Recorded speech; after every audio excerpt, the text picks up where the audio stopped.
ينسى أبدا ذكر الله فالعابد لا ينسى مولاه. Bismillahirrahmanirrahim. Assalamualaikum warahmatullahi wabarakatuh. Bismillah, alhamdulillah, wassalatu wassalamu ala rasulillah Sayyidina Muhammad ibn Abdillah wa ala alihi wa sahbihi wa mawalah. La hawla wa la quwwata illa billah. Amma ba'd. Pertama, Bapak ucapkan puji syukur kehadirat Allah Subhanahu wa taala yang mana yang senantiasa selalu melimpahkan nikmatnya kepada kita, melimpahkan kasih sayangnya kepada kita, melimpahkan rahmatnya kepada kita, sehingga kita masih diberi kesempatan oleh Allah untuk terus belajar dalam kondisi apapun. Dan mudah-mudahan Bapak berharap kalian pun tetap semangat dalam belajar dalam kondisi apapun. Amin ya Allah ya rabbal alamin.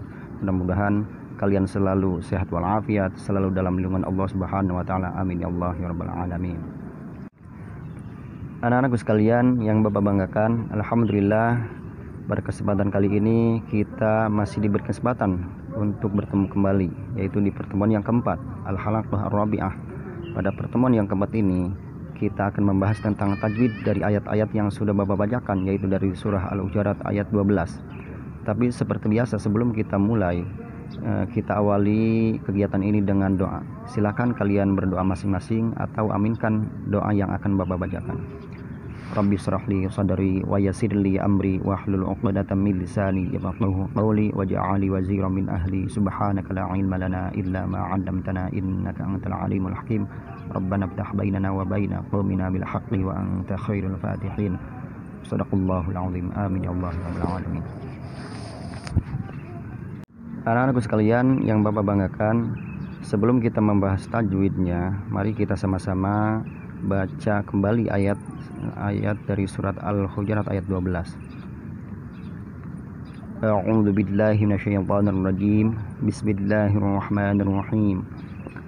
Ya ayyuhalladzina amanu ijtanibu katsiran minadh-dhann inna ba'dadh-dhanni itsmun wa la tajassasu wa la yaghtab ba'dukum ba'dha ayuhibbu ahadukum an ya'kula lahma akhihi maytan fakarihtumuh wattaqullaha innallaha ghafurur rahim.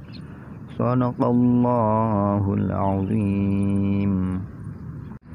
Anak-anakku sekalian yang Bapak banggakan, sebelum kita membahas tajwid satu persatu dari ayat yang sudah Bapak bacakan, terlebih dahulu Bapak akan menjelaskan tentang apa itu tajwid.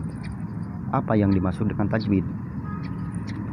Ilmu tajwid atau istilah tajwid itu berasal dari istilah bahasa Arab yang secara bahasa artinya yaitu membaguskan atau memperindah atau memperbaiki. Sedangkan secara istilah, pendeknya ilmu tajwid itu ilmu yang membahas tentang bagaimana cara melafalkan huruf hijaiyah dengan benar, dengan baik, cara membaca Al-Quran dengan benar dan baik. Bagaimana cara membaca, misalkan bagaimana cara membaca huruf sin kecil, bagaimana cara membaca huruf shin besar, bagaimana cara membaca huruf H kecil, bagaimana cara membaca huruf H besar. Itu berbeda. Kemudian juga dibahas tentang mad, ya, panjang pendeknya. Kemudian juga dibahas tentang sifat-sifat huruf. Masing-masing huruf itu punya karakteristik masing-masing, punya sifat masing-masing. Berbeda-beda antara satu huruf dengan huruf yang lain, itu berbeda-beda. Maka kita perlu tahu ilmunya. Nah, inilah ilmu tajwid yang membahas tentang hal ini, ya, supaya apa tujuannya? Supaya kita bisa membaca Al-Quran dengan baik dan benar, ya. Supaya apa? Supaya kalau kita bisa membaca Al-Quran dengan baik dan benar, maka maknanya pun akan benar, tidak salah. Sebab kalau kita misalkan membaca Al-Quran salah, maka bisa jadi maknanya pun salah, ya. Maka sangat perlu, sangat wajib untuk mempelajari ilmu tajwid. Anak-anakku sekalian yang Bapak banggakan, langsung saja kita pada praktek pembelajaran tajwid. Pada ayat yang sudah Bapak bacakan tadi, di situ pertama ada kalimat ya ayyuha. Pada kalimat ya ayyuha di situ ada hukum tajwid. Hukum tajwidnya di situ yaitu ada mad, ya. Setiap bacaan panjang itu dalam ilmu tajwid disebut mad. Di situ ada bacaan panjang, berarti ada mad. Tinggal pertanyaannya madnya mad apa? Karena madnya itu banyak, ya. Yang namanya mad bacaan panjang itu banyak. Nah, pada kalimat ya ayyuha di situ ada mad jaiz munfasil namanya. Sebab apa? Kenapa disebut mad jaiz munfasil? Sebab di situ ada alif mati bertemu dengan hamzah pada dua kalimat atau beda kalimat, dua kalimat. Ya satu kalimat, ayyuha satu kalimat. Pada kalimat ya di situ ujungnya ada alif mati. Kemudian pada kalimat ayyuha di situ pada awal kalimatnya ada hamzah. Nah, berarti ada alif mati bertemu dengan hamzah, maka dinamakan mad jaiz munfasil. Panjangnya bisa sampai 4 harkat atau 2 alif. Dan kalimat selanjutnya yang ada hukum tajwidnya yaitu pada kalimat alladzina, ya. Setelah ya ayyuha kemudian alladzina, ya ayyuhalladzina. Pada kalimat alladzina di situ ada hukum tajwid yaitu berupa alif lam, ya. Perlu kalian ketahui bahwa dalam ilmu tajwid alif lam itu ada dua macam. Ada alif lam qamariyah, ada alif lam syamsiyah. Pada kalimat alladzina di situ ada alif lam yang disebut alif lam syamsiyah. Kenapa disebut alif lam syamsiyah? Karena alif lam bertemu dengan lam. Walaupun dalam tulisannya di situ lamnya cuma satu, pada hakikatnya di situ aslinya lamnya ada dua. Karena lam bertemu dengan lam, maka kemudian lam satu ibaratnya dibuang, ya, dibuang. Makanya kemudian di situ ada tanda tasdid, ya, ada tanda tasdid sebagai tanda bahwa lam di situ alif lam di situ alif lam samsiyah. Cara baca alif lam samsiyah yaitu diidghamkan, ya, diidghamkan. Alladzina, ya, dimasukkan ke lam yang kedua, ya.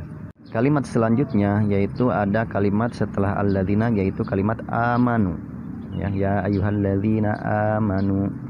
Pada kalimat amanu di situ ada hukum tajwid yaitu berupa mad juga. Ya, ada bacaan panjang amanu, ya. Pada huruf alifnya atau huruf hamzah amanu. Di situ ada bacaan panjang. Nah, berarti setiap bacaan panjang dalam ilmu tajwid itu disebut mad. Pertanyaannya madnya mad apa? Pada kalimat amanu di situ madnya mad badal, ya, mad badal. Kenapa disebut mad badal?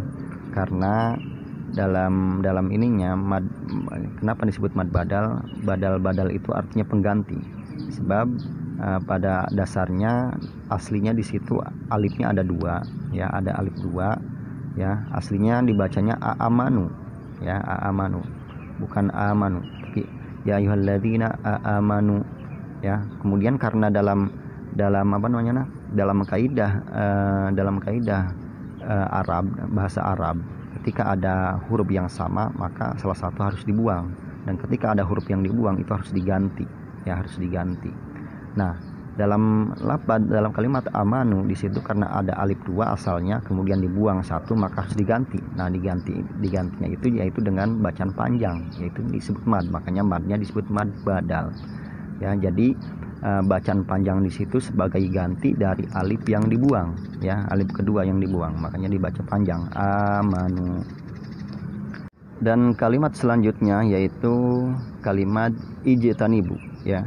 Setelah kalimat amanu ada kalimat ijtanibu, ya ayyuhalladzina amanu ijtanibu, ya, amanu ijtanibu. Di situ ada pada kalimat ijtanibu ada huruf jim mati, ya. Ada huruf jim mati. Apa hukum tajwidnya? Hukum tajwidnya yaitu qalqalah, ya, qalqalah. Setiap huruf jim, ya, apabila mati dalam kondisi mati, baik mati disukun, ya, disukun karena memang sukun asli atau disukun karena wakof, ya. Nah, itu hukumnya hukum qalqalah. Huruf qalqalah itu ada 5 yang terkumpul dalam kalimat kalau kata orang Sunda baju di toko, ba, jim, dal, ko, kop, ya, ada 5. Nah, setiap huruf yang 5 ini ketika mati maka di situ ada hukum qalqalah. Apa qalqalah itu? Qalqalah itu pantulan. Ya, secara bahasa artinya mantul, maka bacanya harus ada pantulannya. Ya ayyuhalladzina amanu jtanibu, ya ayyuhalladzina amanu jtanibu. Nah, itu qalqalah. Dan qalqalah itu ada dua macam, ada qalqalah sugro, ada qalqalah kubro. Ya. Kalimat izdanibu di situ qalqalahnya qalqalah sugro karena huruf jim matinya, huruf jim sukunnya yaitu berada di tengah-tengah kalimat. Dan kalimat selanjutnya yaitu kalimat katsiro. Setelah kalimat izdanibu ada kalimat katsiro. Dalam kalimat katsiro di situ ada hukum tajwid. Ya, hukum tajwidnya itu berupa bacaan panjang. Ya, berarti ada mad. Ya, ada hukum tajwid yang berupa mad, bacaan panjang. Tinggal pertanyaannya madnya mad apa? Pada kalimat katsiro di situ ada mad tobi'i. Ya, ada mad tobi'i atau mad atau disebut juga mad asli. Jadi mad tobi'i disebut juga mad asli. Ya, jadi mad tobi'i, mad asli itu sama aja. Kenapa di situ disebut mad tobi'i atau mad asli? Karena di situ ada huruf ya mati jatuh setelah huruf yang diharkat kasroh. Ya, ada ya mati jatuh setelah huruf yang berharkat kasroh. Hukum tajwid berikutnya yaitu perpaduan antara kalimat katsiro dan kalimat selanjutnya yaitu kalimat min. Ya, katsiram minadh-dhon.